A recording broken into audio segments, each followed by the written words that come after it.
Assalamualaikum warahmatullahi wabarakatuh.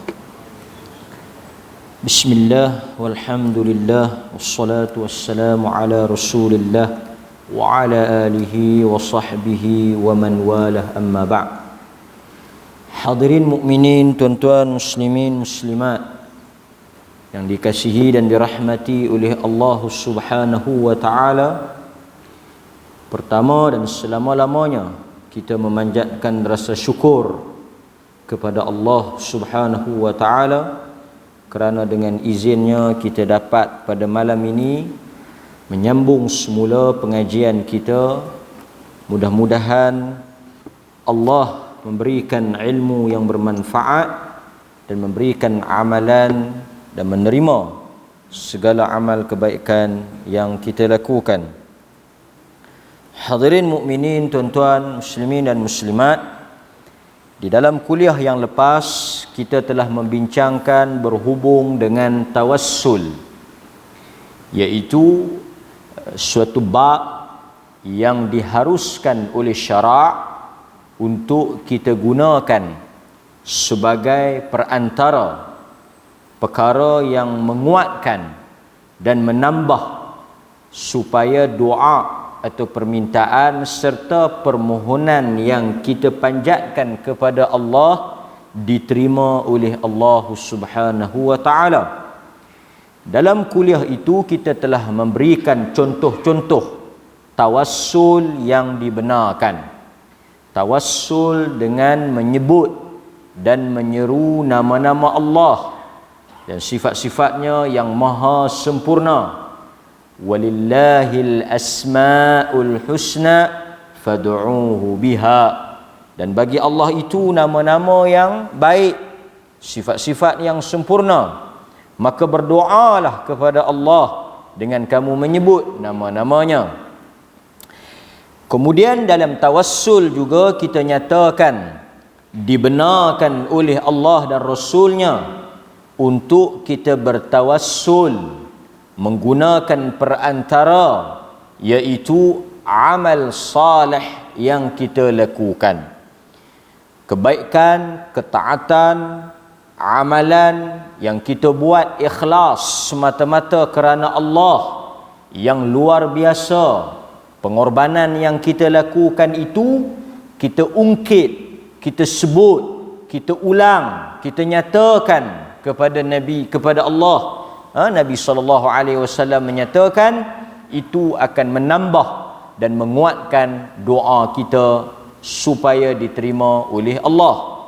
Seperti hadis 3 orang yang terperangkap di dalam gua, seperti mana yang ada di dalam Sahih Al-Imam Al-Bukhari.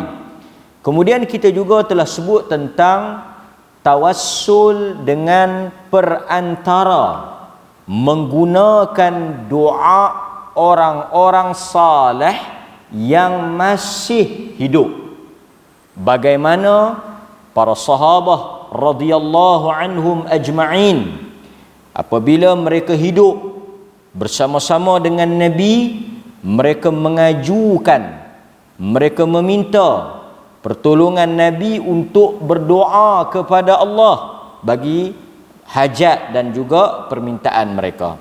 Mereka jumpa dengan Nabi, mereka suruh Nabi doa. Apabila Nabi sallallahu alaihi wasallam wafat, seperti mana kita membaca di dalam hadis, berlaku zaman kemarau pada waktu pemerintahan Umar Al-Khattab, mereka tidak mendatangi kubur Nabi sallallahu alaihi wasallam, tetapi mereka bertemu dengan orang saleh yang masih hidup.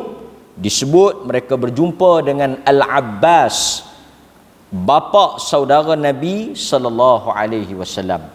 Maka jika ditanyakan apakah boleh kita mengharapkan, kita meminta agar orang-orang yang dekat dengan Allah, orang-orang yang saleh, orang-orang yang bertakwa, mereka yang hampir kedudukannya dengan Allah, untuk mendoakan, untuk berdoa bagi pihak kita, kita menyatakan hajat kita kepada mereka supaya mereka masukkan hajat itu di dalam doa mereka jawapannya berdasarkan hadis, boleh.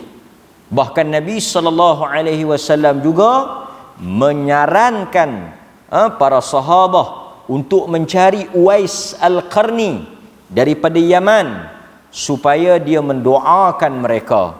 Kerana kata Nabi, apa sahaja yang didoakan oleh Uwais akan diterima oleh Allah Subhanahu wa taala.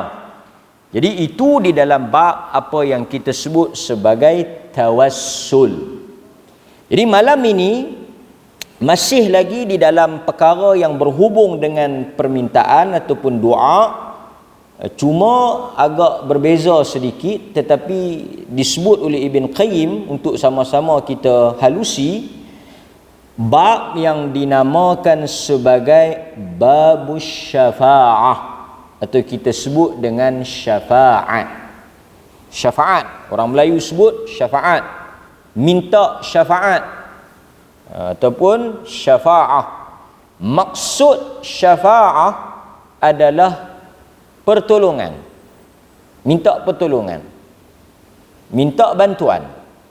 Sebab itu di sisi ahli sunnati wal jamaah ada syafa'ah yang thabit, yang ada di dalam Al-Quran, ada di dalam hadis Nabi SAW. Syafaat yang dibenarkan dan syafaat yang boleh membantu kita di dunia dan di akhirat. Tetapi di sana ada juga syafaat yang dikategorikan sebagai syafaat yang tertolak, syafaat yang terkeluar daripada akidah ahli sunnati wal jamaah. Di antaranya meminta syafaat, pergi minta syafaat kepada orang-orang yang telah mati, orang-orang yang telah meninggal dunia. Pergi ke kubur, isfa' lana, berikan pertolongan kepada kami, tolong kami, bantu kami, selesaikan masalah kami, berikan syafaat kepada kami. Atau menyeru mereka supaya memohon syafaat kepada Allah. Sebab tuan-tuan, syafaat ini mesti memenuhi dua syarat. Nanti kita akan tengok. Yang pertama, izin. Untuk orang yang nak bagi syafaat tu, dia dapat izin daripada Allah. Orang yang nak bagi syafaat tu, sebab kita tahu syafaat ni ada pihak yang Allah izin. Antaranya Nabi kita Muhammad sallallahu alaihi wasallam. Yang kedua, syarat yang disebut oleh para ulama, bukan sahaja orang yang nak bagi syafaat atau pihak yang nak bagi syafaat itu dapat izin, green light, okey, Tuhan kata dia ni layak, boleh bagi syafaat. Yang kedua, orang yang nak terima syafaat itu juga mestilah daripada kalangan orang yang diradai oleh Allah. Kadang-kadang ada pihak yang kita nak tolong, kita nak berikan syafaat, kita nak selamatkan dia, kita nak bagi bantuan kepada dia, tetapi dia yang nak ditolong itu, nak dibantu itu tak layak ataupun tak dapat redha, tak dapat izin daripada Allah, menyebabkan tak berlakunya syafaat. Itu kita akan tengok dalam hadis-hadis Nabi sallallahu alaihi wasallam. Okey. Kita tengok dalam surah Yunus ayat 18. Allah Subhanahu wa taala menyebut tentang keadaan orang-orang kafir, musyrik, yang mana mereka ini meminta pertolongan syufa'a kepada pihak-pihak yang mereka sangka boleh memberikan syafaat kepada mereka. Allah Subhanahu wa taala sebut di dalam surah Yunus ayat 18, wa ya'buduna min dunillah, dan mereka itu menyembah selain daripada Allah. Selain daripada Allah ini boleh jadi daripada kalangan berhala, daripada kalangan orang mati, daripada kalangan syaitan, taghut, selain daripada Allah, yang mereka angkat pada kedudukan Allah. Kerana kita tahu di dalam suratul Fatihah, di antara benda yang selalu kita ulang, iqrar, pengakuan kita, iyyaka na'budu wa iyyaka nasta'in, hanya kepada engkau semata-mata kami menyembah, beribadah. Tidak ada la ma'bud, tidak ada sembahan, tidak ada sesuatu yang disembah, yang diibadahi, melainkan hanya engkau sahaja. La ma'bud bihaqqin illallah. Tidak ada sembahan, tidak ada sesuatu yang kami ibadat, yang kami tujukan ibadah ini, melainkan hanya kepada Allah. Itu juga yang kita sebut dalam doa istiftah, atau kita sebut doa iftitah. Inna salati wa nusuki wa mahyaya wa mamati lillahi rabbil alamin. Segala ibadah kita, salat kita, doa kita, sembelihan kita, segala apa sahaja yang kita lakukan, hidup dan mati kita hanya untuk Allah. Tauhid.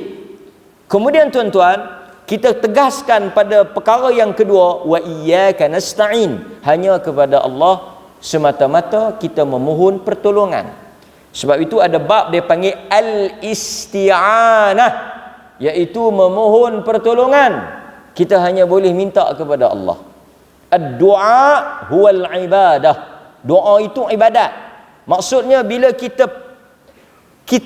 palingkan atau kita halakan doa itu kepada selain Allah, maka dia termasuk dalam perbuatan syirik kepada Allah.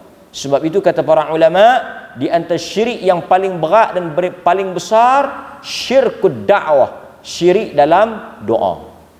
Kita meminta sesuatu selain kepada Allah, yang mana Allah sebut orang-orang musyrik ini mereka minta kepada selain Allah sesuatu yang ma la yadurruhum, yang perkara itu ataupun tempat ataupun pihak yang mereka minta itu tidak boleh memudaratkan mereka, tak boleh mengapa-ngapakan mereka. Kita dah baca dulu ayat yang mana Allah kata berhala yang mereka sembah itu tidak boleh mencipta walaupun seekor lalat, dan kalaulah lalat itu hinggap atau mencuri atau datang mengganggu berhala itu, tidaklah boleh dia mengapa-ngapakan lalat tersebut. Jika lalat itu pun tak boleh diapa-apakan, dia tak boleh untuk menghalau, dan dia tak boleh untuk menghukum lalat yang mengganggu dia, bagaimana makhluk yang lebih besar daripada lalat. Sebab itu akidah ahli sunnati wal jamaah, kita tidak ada takut melainkan hanya kepada Allah. Kita tidak takut melainkan hanya kepada Allah. Sebab itu di dalam bab al-khawf, pada menyatakan tentang perasaan takut, kita boleh jatuh di dalam syirik jika kita takut pada sesuatu selain daripada Allah.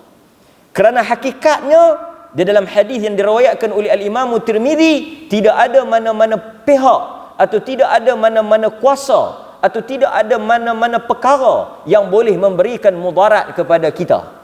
Maksudnya tak boleh buat apa-apa kepada kita, tak boleh mengapa-ngapakan kita. Maka sebab itu orang yang beriman tidak dihantui perasaan takut tanpa sebab, tidak dihantui perasaan bimbang tanpa sebab.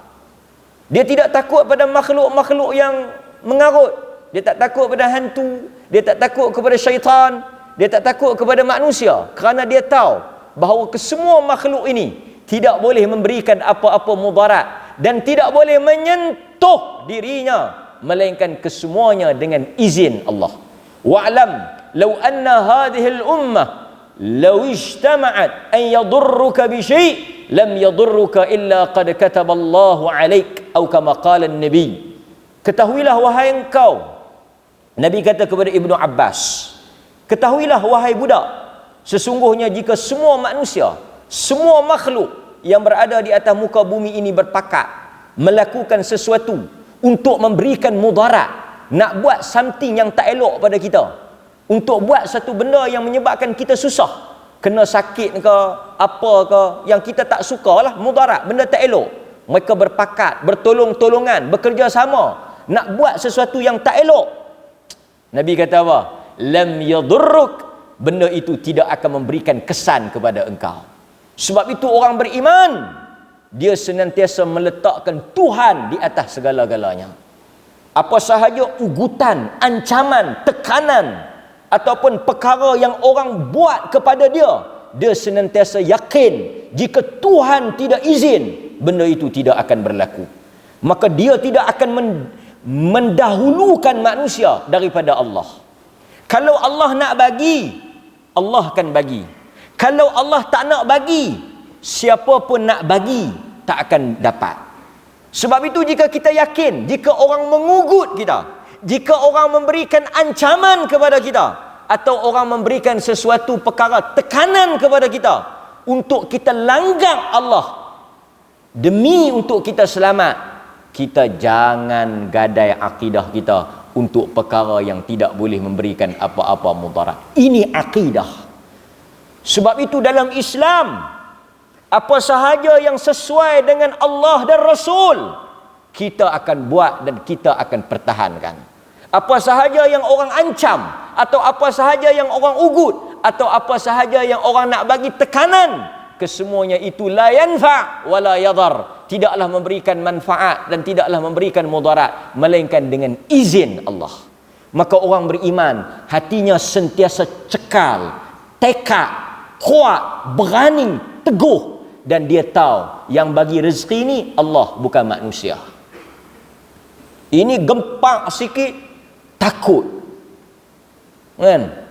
Orang cakap sikit takut, orang nak buat sikit takut. Gempak kata nak santau ke, gempak kata nak hantar hantu ke, nak buat sihir ke, nak buat ilmu hitam ke, nak buat tak elok lah, takut dia, kan? Mulalah nak cari pagak ni, dia kata saya tak boleh tidur ustaz, dia dah ugut saya, dia nak buat sesuatu yang tak elok, nak bagi saya sakit, nak bagi saya ni apa, kembung perut, kan? Kembung perut ni saya tak tahu. Kita tak payah takut lah. Allah ada. Innallaha ma'ana la takhaf wa la tahzan. Innallaha ma'ana. Jangan takut. Allah ada. Melainkan kita tak yakin dengan Tuhan. Kita kena buat sesuatu ustaz, tak payah. Doa, salat, istighfar, minta Allah pelihara kita. Cukup ke ustaz? Kalau dengan Tuhan tak cukup, tak tahu apa lagi yang lebih cukup pada tu. Hasbunallah wa ni'mal wakil. Cukuplah Allah. Dalam tempoh iddah macam ni tuan-tuan, zikir banyak-banyak. Hasbunallah wa ni'mal wakil. Cukuplah Allah Ta'ala itu bagi kami, dan Allah itu sebaik-baik penolong dan pembela. Itu yang penting. Nabi kata, Quran kata wala yanfa'uhum. Bukan sahaja tempat yang mereka minta tolong tu tak boleh memberikan mudarat dan tak boleh memberikan manfaat. Mereka kata apa? Wa yaquluna haula'i syufa'auna 'indallah. Mereka kata ini adalah pemberi syafaat kami di sisi Allah. Okey tuan-tuan, saya nak sebut sikit dia, bagi tuan-tuan jelas. Syafaat artinya pihak kedua, pihak ketiga lah, yang kita gunakan untuk dekatkan kita dengan Allah, atau untuk dia tu beri pertolongan. Dia macam ni lah. Di kalangan orang-orang musyrik, mereka bukan tak tahu kata perkara yang mereka minta itu tak boleh buat apa-apa. Sebab itu dinamakan musyrik. Musyrik ni maksudnya di dalam waktu mereka meminta, menyembah Allah, pada masa yang sama mereka mengadakan sesuatu setanding dengan Allah. Yang tu dia panggil syirik, menyengutukan. Okey. Syafaat ni kalau dunia macam ni lah. Kalau dunia, umpamanya kita tak berapa nak layak untuk sesuatu benda. Di atas kekurangan kita, kelemahan kita, di atas apa ni, benda-benda ni kita tak berapa nak lepas, kita tak berapa nak cukup syarat. Itu konsep syafaat. Untuk nak mendapatkan perkara tersebut, atau untuk nak melayakkan kita, atau untuk mengangkat kita supaya kita dapat benda tu, kita menggunakan syafaat. Untuk tuan-tuan faham, itu yang dikatakan syafaat. pertolongan kepada kita untuk melayakkan atau membolehkan kita mendapat sesuatu yang kita rasa kita tak layak. So di kalangan orang-orang kafir, orang-orang musyrik, mereka telah mengangkat pihak-pihak ataupun perkara-perkara yang tidak boleh memberikan syafaat, yang tak layak memberikan syafaat, yang tak disebut oleh Allah sebagai pemberi syafaat, untuk menjadi pemberi syafaat. Seperti apa? Pergi dekat orang mati, untuk orang mati itu bercakap kepada Allah supaya tolong mereka. Mereka pergi, mereka kata, ni kami dah hajat ni. Dan mereka pun tahu, kita pun sebut, mereka bukan minta pada orang tu, mereka bukan minta pada si mati tu. Mereka pun sebut, kami bukan minta pada si mati, kami bukan minta pada kubur, kami bukan minta pada kamak ni, kami minta kepada Allah melalui dia. Melalui dia. Itu yang kita kata syirik tu. Itu yang kata syirik tu. Sebab di dalam doa langsung kita dengan Allah. Sebab orang yang dah mati, dia tak boleh tolong kita. Orang yang dah mati, dia tak boleh tolong kita. Contoh. Di antara doa yang mustajab, doa siapa? Doa yang tidak ada hijab dengan Allah. Salasun da'awat mustajabat la syakka fihinna. 3 doa yang paling mustajab, yang tak ada hijab dan tak ada penghalang di antara doa itu dengan Tuhan. Doa seorang ibu. So sekarang tuan-tuan pergi jumpa mak tuan-tuan, pergi jumpa ibu tuan-tuan, dia kata tolong doa sikit bagi kerja saya mudah, bagi kerja saya ni berjaya, bagi rezeki saya murah, tolong doa. Dia pun, ya Allah ya Tuhanku, tolonglah pemudah urusan anak aku, ya Allah bagilah kerja dia berjaya, ya Allah tolonglah dia, ya Allah sesungguhnya aku minta padamu. Okey, tak ada siapa petikai. Yang ni tak ada siapa petikai. Mak dia duk hidup, dia balik. Dan mak dia pun memang ikhlas nak tolong. Mak dia pun doa teriak. Lepas tu mak dia pun, macam mana abang kerja itu? Alhamdulillah mak oi berjaya, doa mak semua berjaya, alhamdulillah selamat apa semua. Teriak mak dia. Mak dia tak ada nak abang.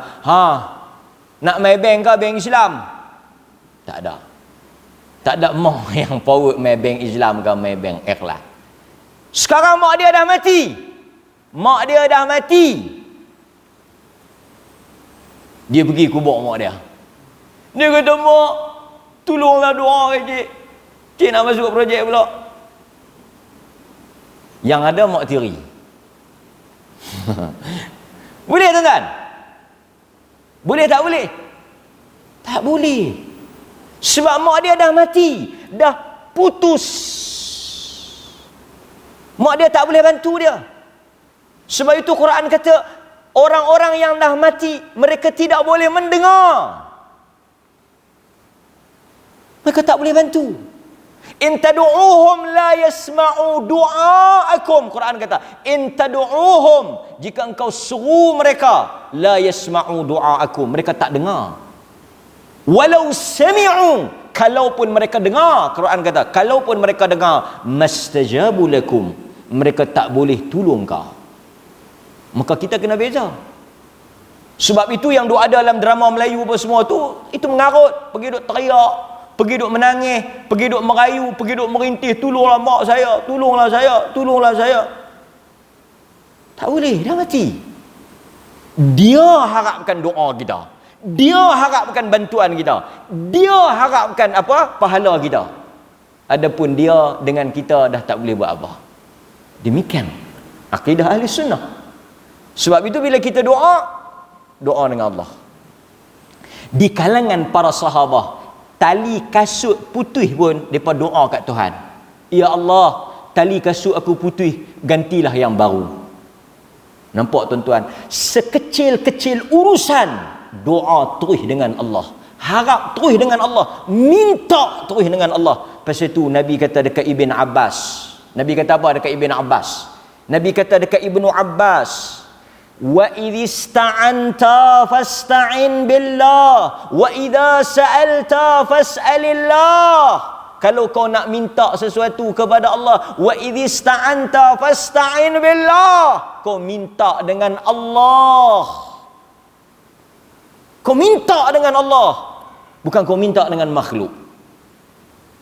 Kerana makhluk dia memberi dengan izin Allah. Sebab itu kita ajak tuan-tuan doa tu, Allahumma la mani' lima a'taita wa la mu'tiya lima mana'ta tu. Ya Allah, jika engkau nak bagi, tak ada siapa yang boleh halang. Jika engkau tak bagi, tiada siapa pun yang boleh bagi. Akidah. Doa ni akidah. Sebab itu apabila kita minta dengan Allah. Lepas tu kita tak boleh minta tolong dengan orang lah. Kita boleh minta tolong dengan orang dalam perkara yang manusia tu boleh bantu kita, dalam perkara yang manusia tu mampu. Sebab itu kata para ulama, minta tolong dalam sesuatu perkara yang manusia mampu tolong, tak ada masalah kan. Kita minta tolong dalam perkara yang dia mampu lah, tapi perkara tu pun kena perkara yang halal lah. Sebab ada juga berlaku di zaman Rasulullah. Ini juga isu syafaat. Kita baca sikit. Ini berkaitan dengan syafaat ni. Nampak? Syafaat ni kita nak minta tolong kat orang boleh tak? Ada setengah seorang dia kata, ustaz, dia tak nak menakan main minta tolong, boleh saya tolong? Sial kat dia. Kita kena tolong adik-beradik kita. Nabi suruh tolong adik-beradik. Tapi yang nak kena tolong tu kau kena tengok juga, bagi benda betul lah. Ramai orang tanya, apa hukum kita tolong adik-beradik? Kita ada kerja satu pihak, adik-beradik main tolong. Dia kata main tolong sikit lah. Kan kita polis trafik ke apa-apa, dia kata aku kena sama ni, boleh tolong tak sikit? Kalau kita boleh tolong, kita tolong lah. Tapi jangan langgar undang-undang. Jangan kita tolong tu sehingga langgar undang-undang. Faham tak? Kita boleh tolong lah. Dia kata, cikgu, anak saya ingat macam tak boleh masuk sekolah ni, boleh tolong kan? Dia tengok result, ni kita boleh tolong ni, insyaAllah kita boleh tolong.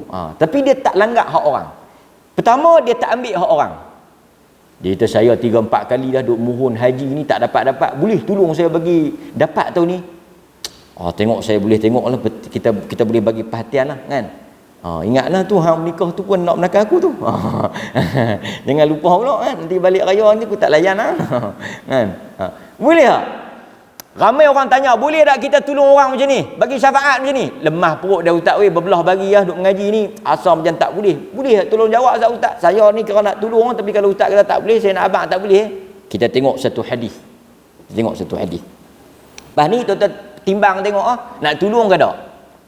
Pasal payah kadang-kadang dia kata, lega saya main kerja bukan duk kampung saya. Kalau kerja duk kampung saya, satgi pok menakan, satgi nak menakan, satgi 2 pupu, satgi cucu menakan. Toh mana hala toh dia main mengaku anak teri pok teri mak menakan, main kenal semua pekat kenal. Kan? Payah dia kata. Pergi duk kerja dalam hutan senang, tak ada siapa nak kenal, tak ada siapa kita nak tolong. Kan? So tuan-tuan, dalam urusan syafaat ni kita ambil satu hadis. Anna Quraisyan ahammahum sya'nul mar'ah al-makhdhumiyah allati saraqat. Sesungguhnya orang-orang Quraisy, ada satu orang daripada kalangan mereka, imra'ah makhzumiyah, satu wanita daripada suku kaum makhzumiyah, yakni pok depa lah, geng depa lah, saraqat, curi. Faqalu wa man yukallim fiha Rasulullah sallallahu alaihi wasallam. Ni kita duk ingat perempuan ni sahih kena kerak tangan dah. Dia curi ni. Adakah siapa-siapa yang boleh pergi bercakap dengan Nabi, tolong pelepah lah kan? Tak payah kena kerak lah. Ada tak siapa-siapa yang boleh? Ini konsep syafaat lah. Ni syafaat lah, syafaat dunia. So, tuan-tuan boleh tak kita nak tolong orang dalam urusan dunia? Pertama, dalam kemampuan kita. Yang kedua, perkara yang tak melanggar hukum syarak. Maksud apa dalam kemampuan kita? Kalau dia mat, dia kata ni, tolong tengok asal. Kan? Esok nombor naik nombor berapa? Yang tu tak boleh tolong lah. Kan? Atau dia mat, dia kata ada apa-apa pelari nak bagi laku kedai. Yang tu kita tak boleh tolong. Benda-benda luar daripada kudrah, kemampuan manusia, kita tak boleh tolong. Kan? Tak boleh tolong. Kalau kemampuan dia, boleh tolong. Faham? Okey. Lalu depa kata apa?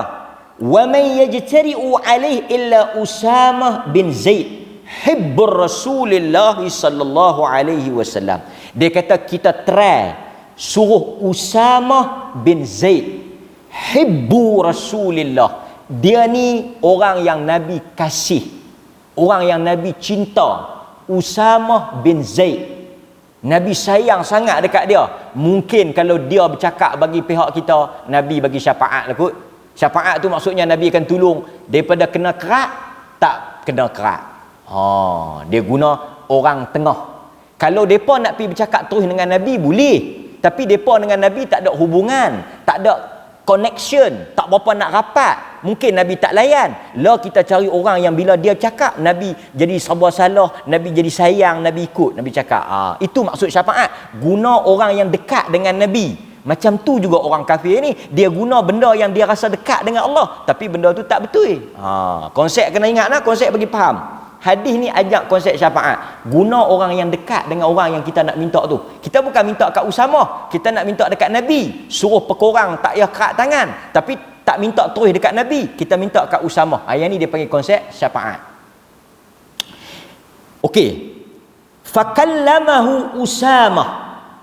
Depa pun pi belah, pi cerita dekat Usamah, Usamah pun pilah bercakap bagi pihak depa. Faqala Rasulullah. Usamah pun pilah nak try kan. Ini konsep syafaat. Tengok perkataan dia guna. Tengok perkataan dia guna. Dia kata apa? Atashfa'u fi haddin min hududillah. Atashfa'. Word tu, word apa? Syafaat. Usamah kata apa? Atashfa'u fi haddin min hududillah. Boleh tak kau beri syafaat kepada kami dalam urusan hudud Allah? Allah kata siapa yang curi kena kerak tangan. As-sariqu was-sariqatu faqta'u aydiyahuma jazaan bima kasaba nakalan minallah. Quran kata lagu tu, boleh tak kau bagi syafaat dan pekorang sikit, tak payah kerak? Boleh tak bagi syafaat? Tu dia tuan-tuan. Summa qama. Nabi dengar permintaan mereka tu, qama. Nabi pun berdiri, fakhtataba. Nabi pun bagi ucapan. So kita nak tolong orang, atau nak bagi bantuan, atau nak bagi syafaat, kena ingat word Nabi ni. Dalam apa urusan kerja kita, dalam apa urusan kuasa, bidang kuasa kita, job scope kita, refer dengan hadis ni, kita selamat. Nabi kata, innama ahlakal ladzina qablakum, telah musnah dan hancur orang-orang sebelum kamu, diazab oleh Allah. Allah telah hancurkan umat-umat sebelum daripada kamu. Annahum kanu idza saraqa fihimus syarif, apabila yang mencuri daripada kalangan mereka itu orang-orang yang mulia, syarif. Jika ada di kalangan mereka orang yang mencuri, orang yang melakukan jenayah, orang itu orang yang ada kedudukan, orang yang mulia, orang yang ada apa orang kata syarif, status, taraku, mereka berikan dia syafaat. Artinya mereka biarkan dia, mereka tak ambil hukuman di atas kedudukan dia. Wa idza saraqa fihimud dha'if, tetapi jika yang mencuri itu orang yang lemah, orang yang tak ada kedudukan, daripada kalangan rakyat bawahan, orang biasa, golongan marhain, aqamu alaihi hadd, maka dia akan dikerak tangan kerana dia bukan orang yang ada-ada. Nabi kata inilah di antara punca Tuhan musnahkan kaum itu. Nabi kata wallah law anna Fatimah, dalam perkataan yang sangat masyhur, Nabi kata demi Allah, jikalaulah Fatimah binta Muhammad "Lau anna Fatimah binta Muhammad, jika Fatimah binti Muhammad saraqat, curi, laqata'tu yadaha, Muhammad akan kerat tangan dia." Jadi tak payah duk main bercakap dengan aku, tak payah duk main minta syafaat. Artinya sesuatu perkara yang bercanggah dengan peraturan, undang-undang, hukum Allah, maka kita tak boleh bagi syafaat. Tapi sekiranya pertolongan kita itu tak langgar prosedur, tak langgar undang-undang dalam bidang kuasa kita, tak langgar perkara halal haram, tak langgar undang-undang kerajaan, masih dalam bab yang dia panggil budi bicara, bab dalam perkara yang kita boleh tolak ansur, bab yang kita boleh bagi kelonggaran, selagi mana tak berlanggar dengan apa yang telah ditetapkan, maka kita diberikan ruang untuk memberikan pertolongan. Tetapi sekiranya pertolongan kita itu melanggar daripada apa yang sepatutnya, maka kita masuk dalam hadis Nabi sallallahu alaihi wasallam, memberi syafaat dalam perkara yang tak dibenarkan ataupun tak dihalalkan oleh Allah Subhanahu wa taala. Okey tuan-tuan, saya juga nak sebut dalam bab syafaat ini, jelas kepada kita bahawa sebenarnya memang di dalam hadis, di dalam Al-Quran, Allah Subhanahu wa taala menyebut kepada kita bahawa hak untuk memberikan syafaat ini hak mutlak Allah. Jadi nak minta syafaat, minta kepada Allah. Nak minta pertolongan, minta kepada Allah. Namun Allah Subhanahu wa taala juga menyatakan ada makhluk-makhluk yang diizinkan. Sebab itu kita tak nafikan, sekejap lagi kita akan baca dalam hadis-hadis Nabi, ada syafaat yang Allah izinkan kepada Nabi sendiri, ada juga yang Allah izinkan anak untuk membantu ibu dia, ada juga Allah izinkan kawan yang saleh untuk membantu kawan dia, ada juga Allah izinkan siapa? Allah izinkan amalan dia, Quran dia untuk membantu dia. Iqra'ul Quran fa innahu ya'ti yaumal qiyamah syafi'an li ashabih. Bacalah Quran, Quran itu akan membela dia, memberi syafaat. Tetapi kita kena faham, sebelum pihak-pihak ini memberikan syafaat, kita sebagai yang mengharapkan syafaat itu kena pastikan diri kita layak untuk menerima. Allah Subhanahu wa taala sebut. Sebab itu tuan-tuan, kita tak boleh, dia panggil ittikal. Apa dia? Kita tak boleh macam bergantung harap. Dia kata siapa yang mati anak waktu kecil, Allah Taala akan buat masuk dia dalam syurga. Siapa yang ada anak perempuan 3 orang, Allah Taala akan masuk dalam syurga. Siapa yang ada Allah Taala ambil orang yang dia sayang, dia sabar, Allah Taala akan buat masuk dalam syurga. Oh, semua dia kata, aku duk rasa macam selamat dah, kan? Aku ada mati anak seorang kecil dulu, kan? Lepas tu aku sabar, Allah Taala buat masuk dalam syurga. Jadi aku pun ingat cukuplah hak tu, semayang apa semua, hang tak ada anak mati kecil, hang semayang. Aku ada anak mati kecil, aku tak payah aku harap tu ya. Lagi sakan depa duk harap hantar anak pergi baca Quran, hafal Quran, siapa yang ada anak baca Quran, hafal Quran, selamat 7 keturunan. Hadis tu pun tak ketahuan sahih tak sahih. Tapi dia duk harap, dia baca dak. Dia kata hang tak baca Quran, aku tak gaduh baca dah. Aku dah lepas dah 3 orang anak aku hantar mahat tapi aku harap tu depa hafal zuk boleh kat aku sikit. Jahannam. Mau duk harap lagu ni tuan-tuan. Maka kita akan ada satu kelompok yang dia panggil berserah diri pada perkara yang tak betul dari sudut syarak. Apa dia? Kita akan tengok nanti. Kemudian Allah Subhanahu wa taala sebut, Allah kata apa? Dalam Al-Quran, Allah Subhanahu wa taala kerap mengulangi atau mengingatkan kita bahawa tidak ada yang berhak memberikan syafaat melainkan dengan izin Allah Subhanahu wa taala. Antaranya dalam surah Taha ayat 109. Surah Taha ayat 109. Yauma idzin la tanfa'u syafa'ah illa man adzina lahu ar-rahman wa radiya lahu qawla. Pada hari itu tidak berguna syafaat. Maksudnya tidak ada sesiapa pun yang boleh membantu, boleh menolong. Dalam ayat yang lain Allah kata yauma la tamliku nafsun li nafsin syai'a wa la yuqbalu minha syafa'ah wa la yu'khadhu minha 'adlun wa la hum yunsarun. Pada hari itu tidak ada siapa yang boleh membantu, menolong, membela, menyelamatkan orang lain, dan tak boleh menebus, tak boleh menukar ganti untuk nak selamatkan orang lain. Dia nak tebus, dia nak tolong, tak boleh. Hatta kan tuan-tuan, Nabi Ibrahim alaihi salam tak boleh tolong ayah dia pada hari kiamat nanti. Tuan-tuan baca dalam hadis kan, ayah dia mari jumpa, ayah Nabi Ibrahim mari jumpa Nabi Ibrahim di padang mahsyar. Dia kata, Ibrahim, hari ini aku beriman dengan engkau. Aku beriman dengan engkau. Nabi Ibrahim kata, hari ini tak boleh tolong lah. Di dunia dahulu suruh beriman, hari ini baru nak beriman, tak boleh tolong. Nabi Ibrahim Khalilullah pun tak boleh tolong bapak dia. Tak boleh selamatkan. Dia kena masuk neraka.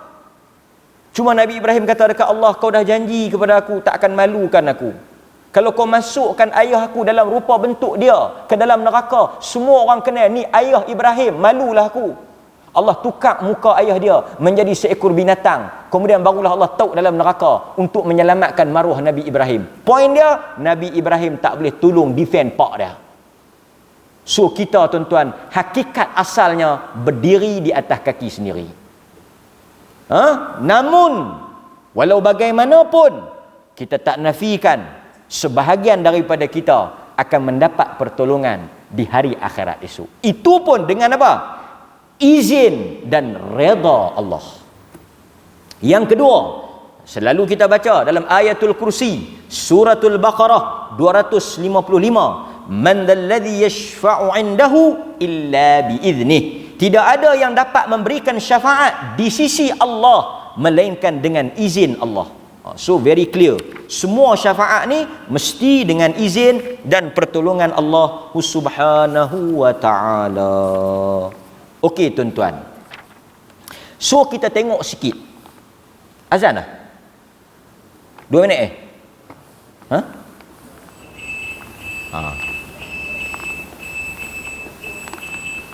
Kita azan dulu. Sekejap lagi kita sambung sikit syafaat Nabi sallallahu alaihi wasallam. Bismillah, alhamdulillah, wassalatu wassalamu ala Rasulillah. Kita sambung sikit bahagian yang kedua berkaitan dengan syafaat Nabi sallallahu alaihi wasallam. Dalam bahagian yang kedua ni, sambungan daripada bahagian yang pertama, jelas kepada kita bahawa Nabi antara makhluk yang memang Allah izin untuk bagi syafaat. Itu tak ada khilaf. Tidak ada khilaf dan tidak ada keraguan di sisi orang-orang beriman bahawa Nabi akan memberikan syafaat. Tetapi seperti mana yang kita semua ulang dan sebut, bahawa bila Nabi nak tolong kita esok, bila Nabi nak bagi syafaat kepada kita, dia tidak boleh melangkaui Allah.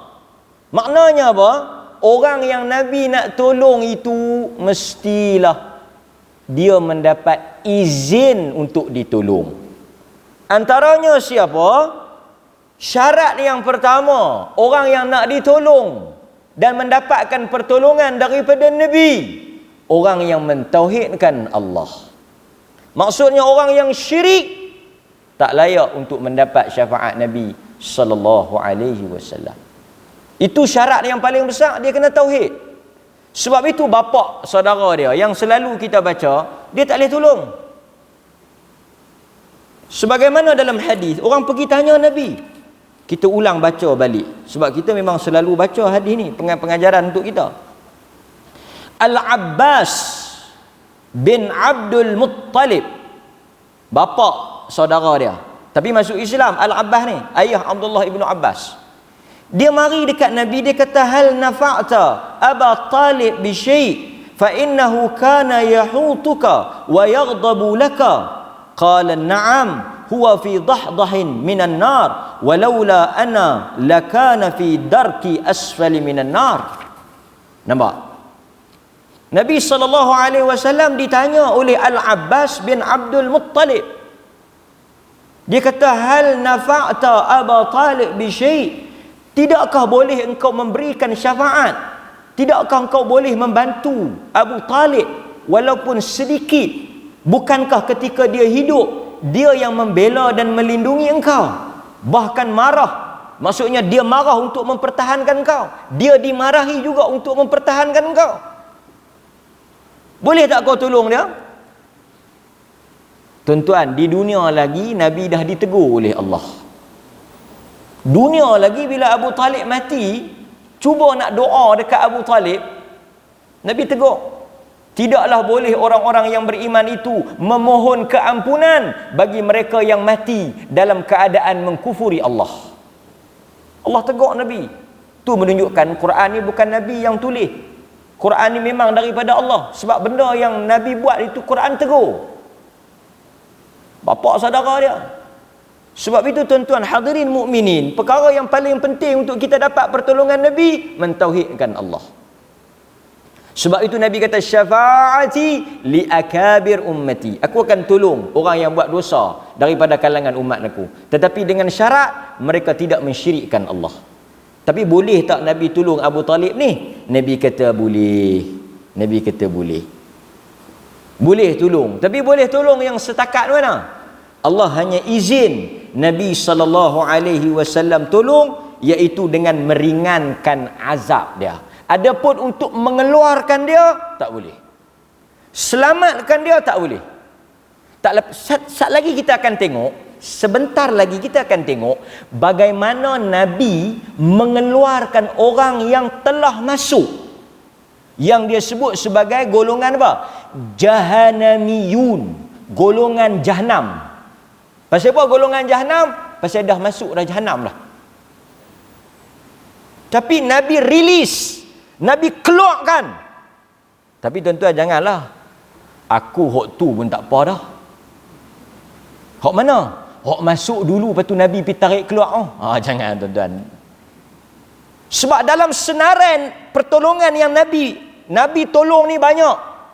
Satu, Nabi tolong tak payah masuk hisab, line up terus masuk.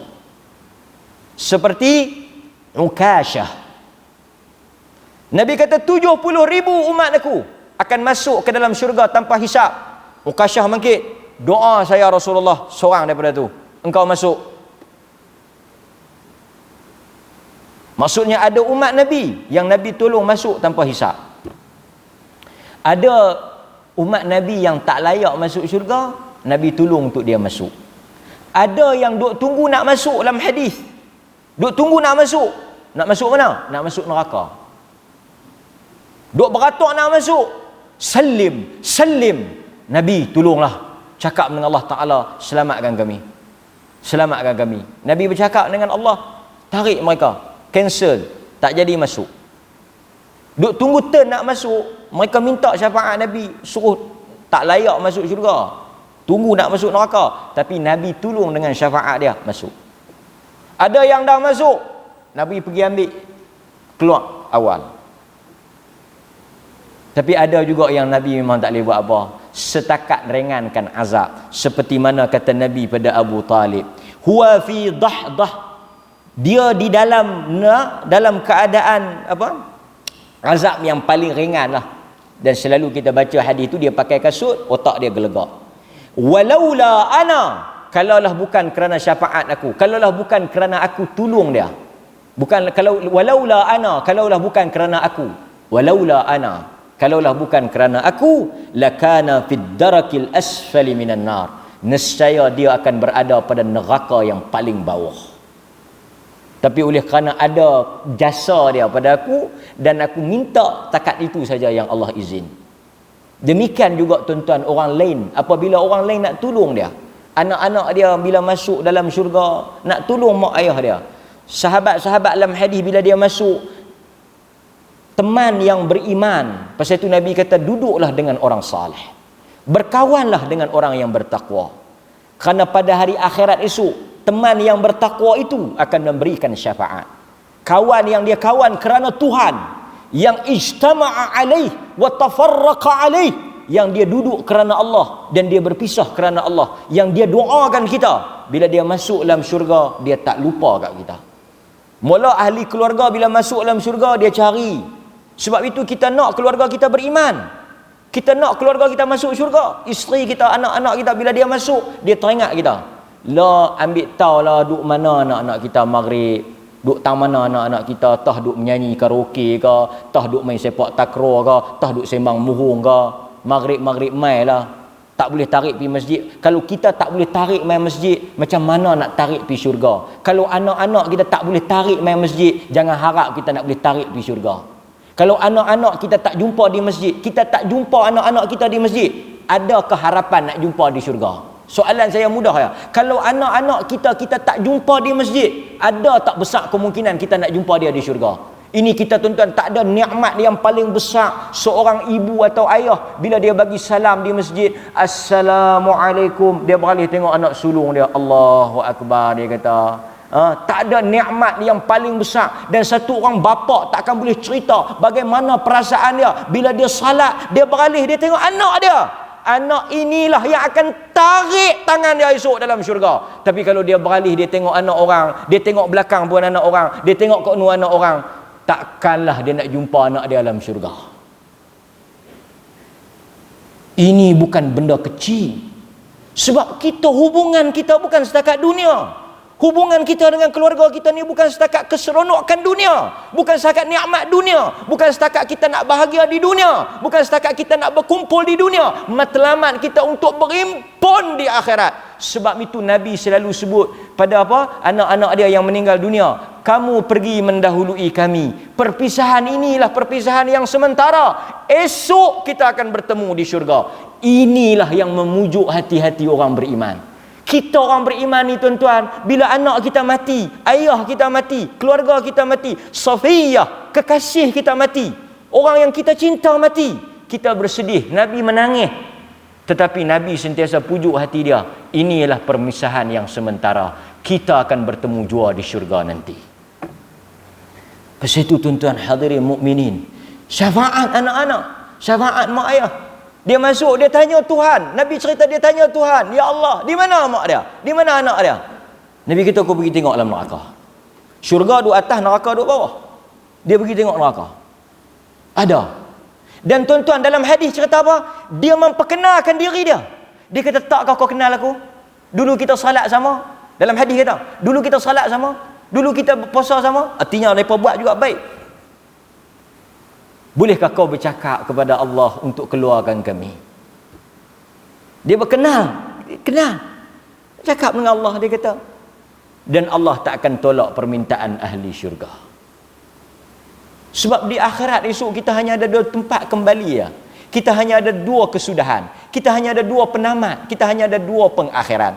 Sama ada kita berkumpul kembali di dalam syurga, atau kita berpisah, sebahagian di syurga ataupun sebahagian di neraka. Tidak ada pemandangan yang paling mengecewakan dan mendukacitakan hati kita, melainkan apabila kita melihat orang yang kita kasih dan cinta, orang yang kita sayang. Anak kita masa kecil, nyamuk pun kita tak pergi ketik, tak lena kita berjaga bila dia demam. Anak kita demam, kita tak tidur, sayang, takut, kasih, cinta kita, pelihara dia. Tiba-tiba anak itu di hadapan mata kita dibakar dengan api neraka, menjerit dan meronta kesakitan. Kita tak boleh buat apa. Kita tak boleh buat apa. Tidakkah itu pemandangan yang paling menyakitkan hati kita? Maka sebab itu hadirin mukminin, apabila kita baca syafaat Nabi nak tolong kita, orang beriman nak tolong kita, amalan kita nak tolong kita, kita mesti melayakkan diri kita untuk ditolong oleh Nabi sallallahu alaihi wasallam. Dalam hadis yang lain juga tuan-tuan, Nabi sallallahu alaihi wasallam mengangkat orang-orang yang berada di dalam syurga naik ke darjat yang lebih tinggi. Ini pun juga sebahagian daripada syafaat anak-anak yang saleh. Dalam hadis yang diriwayatkan oleh Abu Daud, ada ibu bapa yang diangkat kedudukannya di dalam syurga. Kemudian mereka bertanya kepada Allah Subhanahu wa taala, di atas sebab apa mereka diangkat? Kata Allah Azza wa Jal, mereka diangkat kedudukan yang lebih tinggi kerana istighfar anak-anak. Maksudnya di atas bantuan dan pertolongan anak-anak mereka.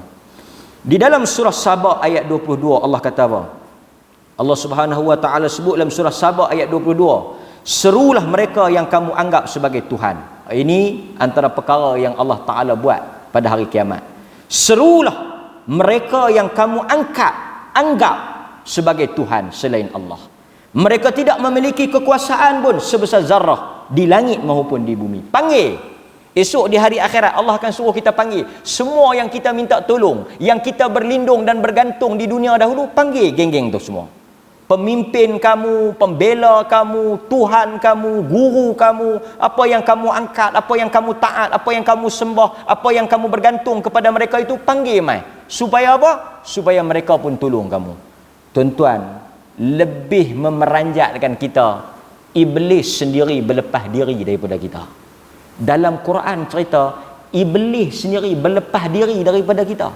Bila kita sandarkan perbuatan itu kepada iblis, iblis kata aku tak ada kaitan. Kau yang nak ikut dan buat sendiri. Dia pun tak ada kaitan dengan kita. Kan? Pasal itu Allah Subhanahu Wa Taala cerita dalam Quran apa? Al-akhilla yauma idzin. Sahabat-sahabat yang dekat, saudara mara yang dekat, teman yang rapat pada hari itu akan saling menjadi musuh antara satu sama lain. Masing-masing tak mau. Kawan tu duk troubleshoot, blame kawan tu. Hang punya pasal. Hang yang suruh. Aku ikut hang. Masing-masing akan tuding jari pada hari tersebut. Kan? Allah kata apa? Dan mereka tidak mempunyai suatu kemampuan apapun untuk mencipta langit dan bumi. Dan sama sekali tidak ada di antara mereka yang akan menjadi pembantu bagi Allah. Dan tiada bergunalah syafaat di sisi Allah kecuali orang yang Allah izinkan untuk memperoleh syafaat itu. Itu Allah sebut dalam surah Saba ayat 22. Allah nyatakan hanya mereka yang diizinkan oleh Allah Subhanahu Wa Taala. Hadirin mukminin, itulah beberapa ayat Al-Quran, nas-nas hadis yang kita baca pada malam ini yang menceritakan tentang konsep dan maksud syafaat. Sebab itu bila kita nak minta tolong, kita kena ada dua perkara yang paling penting. Satu, adakah benda itu dibenarkan oleh syarak? Kita nak minta syafaat kepada kubur, kita nak minta syafaat kepada orang yang dah mati, nak minta syafaat kepada wali yang kita kata dia wali, minta kepada keramat yang kita kata dia ni keramat. Adakah benda itu dibenarkan oleh syarak? Adakah boleh dia memberikan pertolongan kepada kita? Adakah dia boleh menyampaikan hajat kita kepada Allah? Adakah boleh? Dan adakah benda itu diajar oleh Nabi?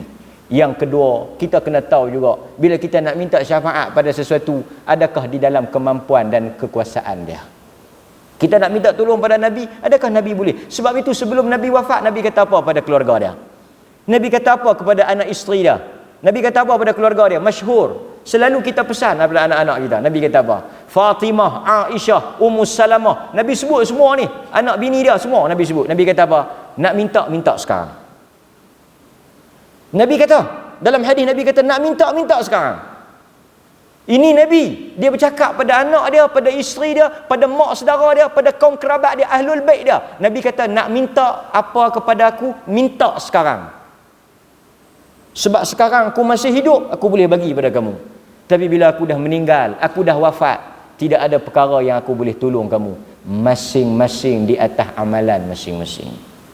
Sebab itu Quran kata apa? Yauma la tamliku nafsin li nafsin. Tidak ada orang yang boleh membantu, memiliki atau menolong orang lain. Pada hari akhirat esok, yauma yafirul mar'u min akhi wa ummihi wa abi wa sahibati wa bani likulli imri'in yawma idzin sya'nun yughni. Pada hari itu semua orang akan lari. Nabi dah bagi tahu dekat Fatimah, Aisyah, Ummu Salamah, semua kaum kerabat ahli keluarga dia, aku tak boleh tolong. Melainkan kamu menolong diri kamu. Maka jika Nabi mengingatkan keluarganya dengan ingatan yang begitu tegas dan jelas, apakah kita boleh menyelamatkan keluarga kita? Melainkan di atas amalan kita. Kemudian dengan izin Allah, di atas tauhid kita. Sebab itu Nabi akan tolong orang yang buat dosa besar, orang yang berzina. Jika dia ada tauhid, Nabi tolong dia. Tetapi dengan tauhid itulah. Maka sebab itu hadirin mukminin, sebelum kita mengharapkan syafaat orang lain, kita mengharapkan syafaat Nabi. Kita pastikan diri kita termasuk ke dalam mereka yang mendapat izin dan diredai oleh Allah untuk diberikan syafaat. Setiap manusia itu bergantung dengan amalan masing-masing. Wa alaysa lil insan illa ma sa'a. Tidaklah manusia itu dibalas, mendapat pahala melainkan apa yang dia buat. Kita doa anak kita jadi orang saleh. Kita doa Rabbana hablana min azwajina wa zurriyyatina qurrata a'yun. Kita minta anak-anak kita, keluarga kita daripada kalangan orang saleh. Sama ada mereka membantu kita atau kita membantu mereka. Guru-guru yang kita harap dia tolong kita pun, dia di hadapan Tuhan menyelamatkan diri dia. Sebab itu dalam satu athar, bukan hadis, dalam satu athar, diriwayatkan seorang anak bertemu dengan ibu dia di padang mahsyar. Si anak berkata jika ibu dia nak minta tolong, dia boleh tolong. Semua orang akan rasa nak tolong. Si ibu tu kata apa? Aku nak ambil sikit daripada pahala yang kau ada. Si ibu tu minta apa? Syafaat apa? Pertolongan apa? Dia kata aku nak sikit pahala yang kau ada. Si anak kata apa sahaja yang kau minta daripada aku, sebagai tebusan dan ganti akan aku berikan, melainkan pahala yang aku miliki. Karena pada hari itu tidak ada lagi yauma la yanfa' mal wala banun. Duit, ringgit, harta benda, semua orang minta kita akan bagi. Sebelum mati pun Nabi kata kita akan bagi. Nabi kata anta saddaqa wa anta sahihun syahihun takhshal faqra wa ta'malul ghina. Nabi kata bagi waktu kamu sihat. Selalu kita dengar hadis itu, bagi waktu kamu sihat, bagi waktu kamu kuat, bagi waktu kamu nak, bagi waktu kamu sempit. Jangan sampai pada satu saat kamu nak mati, kamu kata li fulan kaza wa li fulan kaza. Nabi kata memang li fulan kaza wa kaza. Nabi kata untuk dia sebahagian, untuk dia bahagian ni. Nabi kata kau tak payah bagi, memang dah jadi bahagian dia dah. Sebab itu hadirin mukminin, harta benda yang kita rasa boleh membantu kita hari itu, kalau orang minta kita akan bagi. Tapi mak dia minta pahala, dia kata apa? Pahala dia tak boleh bagi.